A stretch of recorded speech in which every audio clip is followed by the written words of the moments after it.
আসসালামু আলাইকুম সবাইকে। আজকে রিসেপ্টর নিয়ে একটা আলোচনা করব। সহজে বোঝানোর চেষ্টা করব। সবাই একটু ভিডিওটা মনোযোগ দিয়ে দেখার চেষ্টা করো। তো প্রথমত দেখো রিসেপ্টর। রিসেপ্টর শব্দটা যদি আমরা ভাঙি, অর্থাৎ এটা আস্তে আস্তে আসলে বার, অর্থাৎ যার অর্থ প্রত্যক্ষ হলো চাপ। আর রিসেপ্টর মানে হচ্ছে তোমার কোনো গ্রাহক বা সংবেদনশীল কোনো কোষ, যেটা কোনো কিছু রিসিভ করতেছে, এরকম বোঝাচ্ছে। অর্থাৎ রিসেপ্টর শব্দটা রিসেপ্টর শব্দটা মানে রক্তচাপের পরিবর্তনটা রিসিভ করতেছে, দেন বিভিন্ন মেকানিজমের মাধ্যমে এটা পরিবর্তন ঘটে আবার স্বাভাবিক অবস্থায় নিয়ে আসতেছে। এই জিনিসটাই মূলত হচ্ছে রিসেপ্টর। আর এই রিসেপ্টর গুলো থাকতেছে বিভিন্ন ধরনের রক্তনালীর প্রাচীরের মধ্যে। এই রিসেপ্টর গুলো থাকতেছে, অর্থাৎ এটা এক ধরনের সেন্সরি নার্ভ ইন্ডিংস, অর্থাৎ সেন্সরি নার্ভ ইন্ডিং। এবং এটা রক্তচাপের যে পরিবর্তনটা আছে সেটা গ্লসোফেরেঞ্জাল আর ভেগাস নার্ভের মাধ্যমে তোমার সেন্ট্রাল নার্ভাস সিস্টেমে পাঠাইতেছে। এই পরিবর্তনটা রিসেপ্টরটা যে পরিবর্তনটা হচ্ছে, এই মূলত তোমার রিসেপ্টরটা কাজ করতেছে। দেন সেন্ট্রাল নার্ভাস সিস্টেম থেকে যে মোটর নার্ভটা আছে সেটা আবার এবং হার্ট এবং রক্তনালীর মধ্যে যাচ্ছে এবং বিভিন্ন মেকানিজমের মাধ্যমে এটা পরিবর্তন হতেছে, অর্থাৎ রক্তচাপটা স্বাভাবিক অবস্থায় ফেরত নিয়ে আসতেছে। এই জিনিসটাকে বলতেছে ব্যারো রিফ্লেক্স, অর্থাৎ ব্যারো রিফ্লেক্স এর মাধ্যমে রক্তচাপটা আবার স্বাভাবিক অবস্থায় ফিরে আসতেছে। তো দেখো ব্যারো রিসেপ্টর আছে দুই টাইপের। একটা আছে তোমার উচ্চচাপ রিসেপ্টর, একটা হলো নিম্নচাপ। উচ্চচাপ বা এটাকে আর্টেরিয়াল রিসেপ্টর বলা হচ্ছে, আর নিম্নচাপ বা এটাকে ভলিউম রিসেপ্টর বলা হয়। উচ্চচাপ হলো আর্টেরিয়াল রিসেপ্টর এবং নিম্নচাপ যেটা হলো সেটা হলো ভলিউম রিসেপ্টর। এখন দেখো উচ্চচাপ রিসেপ্টরটা আলোচনা করি। দেখো উচ্চচাপ রিসেপ্টরকে আর্টেরিয়াল বলতেছে। এটা কেন আর্টেরিয়াল বলতেছে? এটা থাকতেছে হলো তোমার দেখো এই ফিগারটা দেখো ক্যারোটিড সাইনাসের মধ্যে, অর্থাৎ এক্সটার্নাল। এটা হলো তোমার কমন ক্যারোটিড আর্টারি, মানে এক ধরনের ধমনী বলতে গেলে আর্টারি। তো এই আর্টারির মাথায় দেখো এরকম একটু উঁচু হয়ে আছে, যে মার্ক করে দেওয়া আছে গোল। এই জায়গায় থাকতেছিল ক্যারোটিড সাইনাস। তো এই জায়গায় তো তোমার মনে করো যে যে রিসেপ্টরটা আছে, সেই রিসেপ্টরটা অবস্থান করতেছে। এই রিসেপ্টরটা এখানে অবস্থান করতেছে, অর্থাৎ এই আর্টারিতে। আর এটা দেখো এটা কানেক্টেড আছে, দেখো এই যে গ্লসোফ্যারিঞ্জিয়াল আর ভেগাস নার্ভের মাধ্যমে। গ্লসোফ্যারিঞ্জিয়াল এবং ভেগাস নার্ভের মাধ্যমে কিন্তু এটা সেন্ট্রাল নার্ভাস সিস্টেমের সাথে কানেক্টেড আছে। এবং ধরো এই জায়গায় কোনো চেঞ্জ যদি আসে, মানে রক্তচাপের যদি কোনো পরিবর্তন হয়, সেটা এই নার্ভের মাধ্যমে সেন্ট্রাল নার্ভাস সিস্টেমে তারকে সংকেত পাঠায়। এক কথায় সেন্সরি নার্ভটি জায়গায় যাচ্ছে, সেন্সরি ইনফরমেশনটা সেন্ট্রাল নার্ভাস সিস্টেমে যাচ্ছে, দেন ওইখান থেকে আবার রিফ্লেক্স হিসেবে মোটর নার্ভটা যাইতেছে হার্টে যাইতেছে বা রক্তনালীতে যায়, ওটা একটা পরিবর্তন করতেছে। মানে কোনো কামে যদি বাইরে যায় তো ওটা কিভাবে কমানো যায় সেই আর কি একটা মেকানিজম সৃষ্টি করতেছে। আরেকটা দেখো মানে আর্টেরিয়াল যে রিসেপ্টর, এটা থাকতেছে কোথায় কোথায়? একটা থাকতেছে ক্যারোটিড সাইনাসে, আরেকটা থাকতেছে হলো অ্যারটিক আর্চ বা আর্চ অফ অ্যাওর্টার মধ্যে। এটা হলো তোমার আর্চ অফ অ্যাওর্টা। তো আর্চ অফ অ্যাওর্টার এই প্রাচীর গাত্রের মধ্যে থাকতেছে হয়তো উচ্চচাপ রিসেপ্টরের যে সেন্সরি নার্ভ ইন্ডিংস গুলা।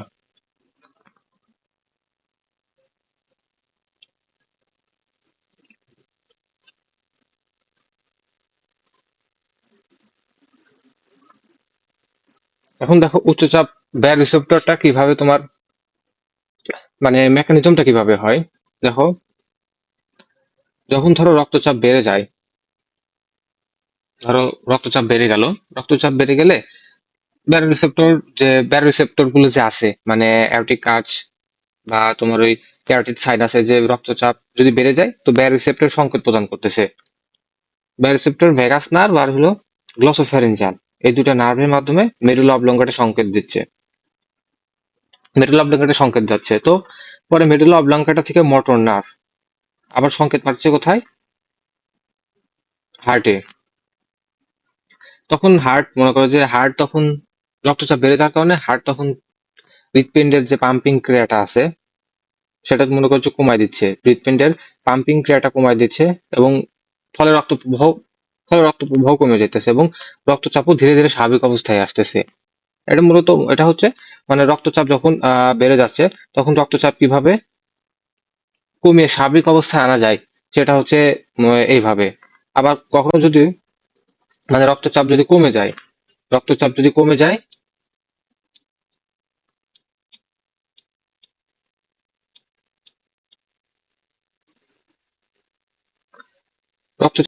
যায় তাহলে গ্লসোফেরেঞ্জাল এবং ভেগাস নার্ভের মাধ্যমে আবার সেই একই রকম ভাবে মিডল অফ দ্য ব্রেন যাচ্ছে এবং ওই যে হৃৎপেশি দেন কার্ডিয়াক যে পেসমেকার আছে, আর্টারিওল আছে, মানে সূক্ষ্ম সূক্ষ্ম যে আর্টারি সূক্ষ্ম সূক্ষ্ম প্রান্তগুলো আছে এগুলোকে আর্টারিওল বলতেছে। তো এই আর্টারিওলের আবার সংকেত পাঠাইতেছে মেডুলা অবলঙ্গেটা থেকে, আবার সংকেত পাঠাইতেছে। তখন যেহেতু রক্তচাপ কমে গেছে তখন হার্টের পাম্পিং ক্রিয়া বা হৃদস্পন্দন খুব দ্রুত হইতেছে, যার কারণে রক্তচাপটা আবার স্বাভাবিক অবস্থায় ফিরে আসতেছে।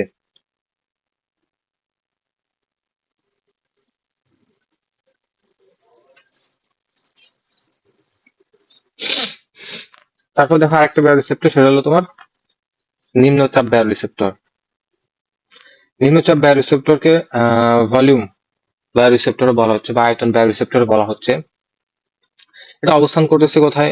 বড় বড় সিস্টেমিক শিরাতে অবস্থান করতেছে, পালমোনারি শিরাতে এবং রাইট অ্যাট্রিয়াম ও ভেন্ট্রিকুলার প্রাচীরে এটা অবস্থান করতেছে। তো ভলিউম বায়োরিসেপ্টরকে কেন আহ আয়তন বা ভলিউম বায়োরিসেপ্টর মানে নিম্নচাপ বায়োরিসেপ্টর কেন ভলিউম বা আয়তন বায়োরিসেপ্টর বলা হইতেছে? কারণ রক্তের মানে ভলিউমটা নিয়ন্ত্রণের মাধ্যমে এই বায়োরিসেপ্টরটা কাজ করতেছে, এই জন্য ওটাকে বলতেছে ভলিউম বায়োরিসেপ্টর বা আয়তন বায়োরিসেপ্টর। তো কিভাবে কাজ করতেছে দেখো, ধরো কোনো কারণে রক্তের আয়তন কমে গেল,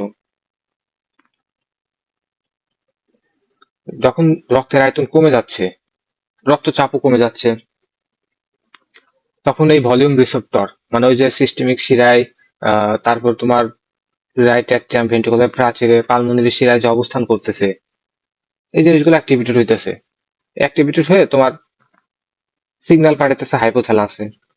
এখন হাইপোথ্যালামাস থেকে আবার সিগন্যাল যাচ্ছিল পিটুইটারি গ্ল্যান্ড। এখন পিটুইটারি গ্ল্যান্ড থেকে হওয়া এডিএইচ সিক্রেশন বাড়বে, পিটুইটারি গ্ল্যান্ড থেকে এডিএইচ সিক্রেশন বাড়বে পিটুইটারি গ্ল্যান্ড থেকে। এখন দেখো তোমাকে পিটুইটারি গ্ল্যান্ড সম্পর্কে একটু দেখাই। এই যে এটা হলো তোমার পিটুইটারি গ্ল্যান্ড, এই জিনিসটা হলো পিটুইটারি গ্ল্যান্ড। তো পিটুইটারি গ্ল্যান্ডের দুইটা পার্ট আছে যেটাকে বলতেছে, একটা হলো অগ্র পিটুইটারি আর একটা হলো পশ্চাৎ পিটুইটারি। এটা হলো পশ্চাৎ এবং এটা হলো অগ্র। তো এই পশ্চাৎ পিটুইটারিতে থাকতেছে হলো তোমার এডিএইচ, এডিএইচ বা অক্সিটোসিন হরমোন এই পশ্চাৎ পিটুইটারি থেকে রিলিজ হয়, এই পশ্চাৎ পিটুইটারি থেকে রিলিজ হয় এডিএইচ এবং অক্সিটোসিন হরমোন। তো এই সংকেত এই পশ্চাৎ পিটুইটারিতেই যাচ্ছে, এই পশ্চাৎ পিটুইটারি থেকে এডিএইচ রিলিজ হবে। দেখো অগ্র পিটুইটারিকে বলা হয় অ্যাডিনো হাইপোফাইসিস এবং পশ্চাৎ পিটুইটারি বলা হচ্ছে নিউরো হাইপোফাইসিস। পশ্চাৎ পিটুইটারি থেকে তোমার অক্সিটোসিন এবং এডিএস বা অ্যান্টিডায়ারেটিক হরমোন রিলিজ হয়। তো পিটুইটারি গ্রন্থি নিউরো হাইপোফাইসিস থেকে এডিএস রিলিজটা বেড়ে যাবে, এডিএস রিলিজটা এডিএস রিলিজটা বেড়ে যাবে। তো এডিএস ডাইরেক্ট বৃক্কে কাজ করবে, অর্থাৎ বৃক্ক নালিকার মধ্যে রিঅ্যাবজর্পশন বাড়ায় দিবে বা পুনঃশোষণ বাড়ায় দিবে, বৃক্ক নালিকার মধ্যে পুনঃশোষণ বাড়ায় দিবে। পুনঃশোষণ বাড়ায় দিলে কি হবে? আহ বেশি পরিমাণ শোষণ হইতে থাকবে এবং যে ভলিউমটা আছে সে ভলিউমটা কমে আনবে, মানে কনসেন্ট্রেশন একটা ইউরিন তৈরি করবে, অর্থাৎ ভলিউম বডিতে যাতে বেশি পরিমাণ ভলিউম থাকে এই জন্য বেশি বেশি পুনঃশোষণ বাড়াবে বৃক্কের নালিকার মধ্যে বা রেনাল টিউবুলের মধ্যে। পুনঃশোষণ বাড়ায় দিয়ে রক্তচাপ স্বাভাবিক অবস্থায় আসবে, পুনঃশোষণের মাধ্যমে রক্তচাপটা স্বাভাবিক অবস্থায় থাকবে। তো রক্তচাপ কমে গেলে আরেকটা মেকানিজম হয়, মানে কয়েকটা কমপ্লেক্স মেকানিজমের মাধ্যমে আসলে এই যে আহ, চাপ পরিবর্তন হয় এর মানে স্বাভাবিক অবস্থায় আসে কয়েকটা মেকানিজম পরিবর্তনের মাধ্যমে। তো দেখো যখন এই রক্তের আয়তনটা কমতেছে তখন কিডনিতে মানে একটা জাক্সটাগ্লোমেরুলার সেল আছে আর কি, এই জাক্সটাগ্লোমেরুলার সেল থেকে তোমার রেনিন সিক্রেট হয়।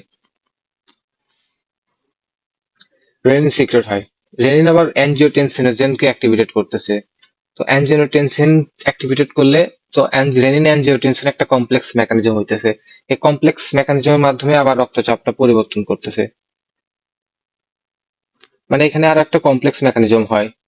তোমাদের ইন্টারমিডিয়েট লেভেলে এই পর্যন্তই আর কি মেকানিজমটা, মানে এসে ডিটেলস নাই, তো ডিটেলস না জানলেও চলবে।